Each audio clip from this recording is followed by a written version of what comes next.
We tested 50 chocolate chip cookie recipes, and this is the best one.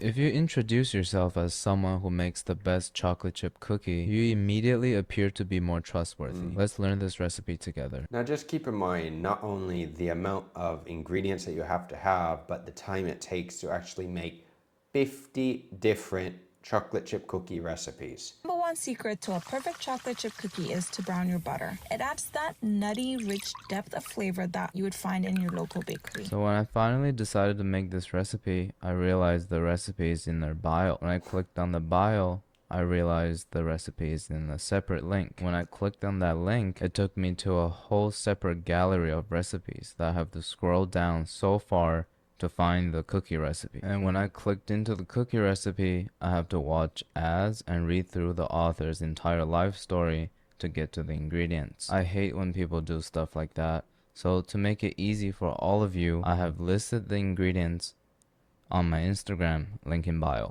The other thing that's annoying is like normally when you see a lot of these recipes like in blogs, they show like the best blah blah blah. Okay, because this is hyperbole that they use for everything, the best of everything.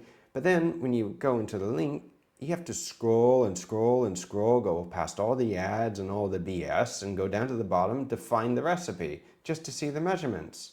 Why make it so difficult? First step is to brown a whole block of butter. You have to be careful though, because it might explode like this.